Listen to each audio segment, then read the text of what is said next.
This is Joanne 10 Plus Brand.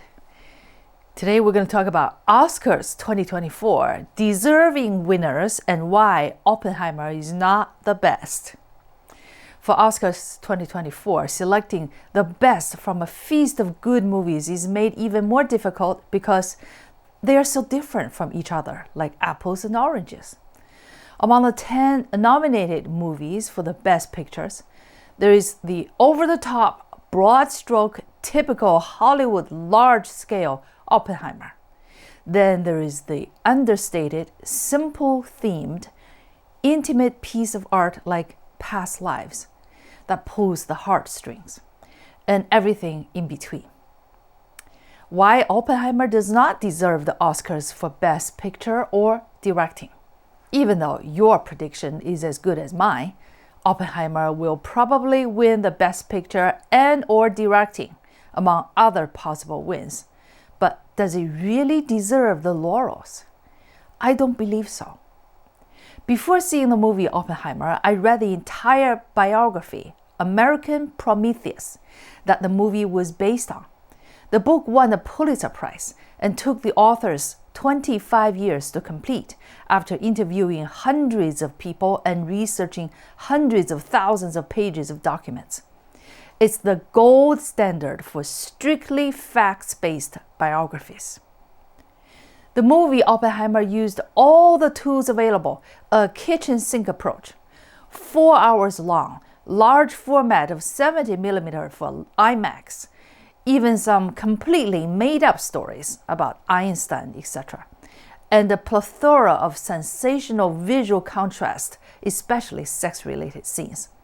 But it simply cannot deliver American Prometheus' historical accuracy, objectivity, and thoroughness in presenting a complex, flawed, brilliant, and tragic central character against his historical background seen from all different angles. Perhaps both the vastness and complexity of the character, J. Robert Oppenheimer, and the subject matter are simply beyond the grasp of a Hollywood movie.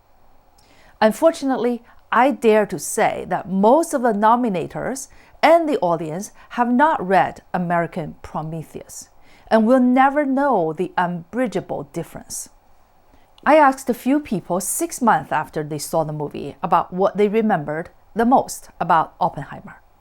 Their answers were the same: the sex scenes. Well, that says a lot. The movie failed. I like to quote what the world-renowned pianist Vladimir Horowitz said about Mozart's art: restrained emotions.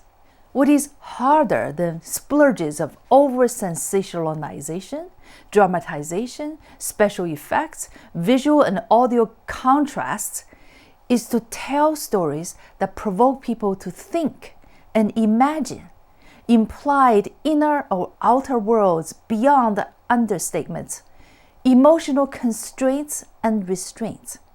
The stories will linger much longer in people's minds with relatable details that seemed trivial but are more powerful than conjured up mental and emotional bombardments. This is harder to do, and that is why I picked what I believe to be superior movies by this criteria. If I list more than one in a category, the top one is the best choice. My picks for major prizes of 2024 Oscars in each category. Best Pictures. In the first place, The Zone of Interest. In the second place, Poor Things. Third place, Past Lives. Directing. In the first place, The Zone of Interest, directed by Jonathan Glazer. In the second place, Poor Things, directed by Yorgos Lanthimos. And in the third place, Killers of the Flower Moon, directed by Martin Scorsese. International feature film, Society of the Snow. Adapted screenplay. In the first place, Poor Things. Second, American Fiction. Third, The Zone of Interest. Original screenplay. First place, Past Lives, written by Celine Song. Second place, Anatomy of a Fall, written by Justin Triet and Arthur Harari.